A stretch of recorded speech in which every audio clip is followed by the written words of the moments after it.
പശ്ചിമേഷ്യൻ യുദ്ധത്തിനിടയിൽ ഹോർമൂസ് കടലിടുക്ക് കടന്ന 2 ഇന്ത്യൻ LPG ടാങ്കറുകൾ ഉടൻ തന്നെ തീരത്തെത്തുകയാണ്. ഒരു കപ്പൽ ഇന്ന് മുംബൈ തീരത്തെത്തും, മറ്റൊരു കപ്പൽ നാളെ മംഗളൂരു തീരത്ത് എത്തും. ഏകദേശം 94,000 ടൺ LPG ആണ് ഈ 2 കപ്പലുകളിലുമായി ഉള്ളത്. ഇന്ത്യ ഉൾപ്പെടെ 5 സൗഹൃദ രാജ്യങ്ങൾക്ക് ഹോർമൂസ് വഴി ചരക്ക് നീക്കത്തിന് അനുമതി ലഭിച്ചിട്ടുണ്ട്. ജിഷ്ണു കൃഷ്ണൻ വിശദാംശങ്ങൾ നൽകും. ജിഷ്ണു, ആശ്വാസം ആകുന്ന വാർത്തയാണ്. കാരണം LPGയുടെ ചെറിയ ക്ഷാമമൊക്കെ ഇപ്പോഴും രാജ്യത്ത് നിലനിൽക്കുമ്പോഴാണ് വീണ്ടും 2 കപ്പലുകൾ കൂടി എത്തുന്നത്. കൂടുതൽ കപ്പലുകൾ വൈകാതെ എത്തുമെന്നുള്ള വാർത്ത കൂടി വരുന്നുണ്ടല്ലോ.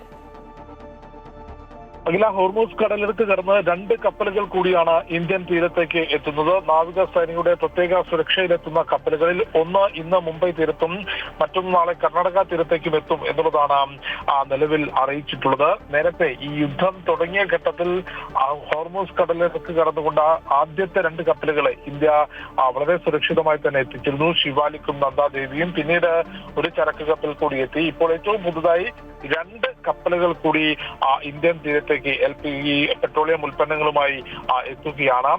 അഖില ചൂണ്ടിക്കാട്ടിയതുപോലെ ഈ ഒരു യുദ്ധത്തിന്റെ പശ്ചാത്തലത്തിൽ കരുതൽ ശേഖരമായി ചില ആളുകൾ LPGയും പെട്രോളിയം ഉൽപ്പന്നങ്ങളും ശേഖരിച്ചു വെക്കുന്നതും ഉൾപ്പെടെ ചില പ്രതിസന്ധികൾക്ക് കാരണമാകുന്നത്, ഒരു പിരിമുറുക്കത്തിന് കാരണമാകുന്നത്. അതിന് വലിയ ആശ്വാസമായിട്ടാണ് ഏകദേശം 94,000 ടൺ LPGയുമായി 2 കപ്പലുകൾ, ഒന്ന് ഇന്ന് മുംബൈ തീരത്തേക്കും മറ്റൊന്ന് നാളെ മംഗളൂരു തീരത്തേക്കും എത്തുന്നത്. ഇനിയും ഇന്ത്യൻ പതാക വഹിക്കുന്ന 18ഓളം കപ്പലുകൾ ഹോർമൂസ് കടലിടുക്ക് മേഖലയിലുണ്ട് എന്നതാണ് കണക്കുകൂട്ടൽ.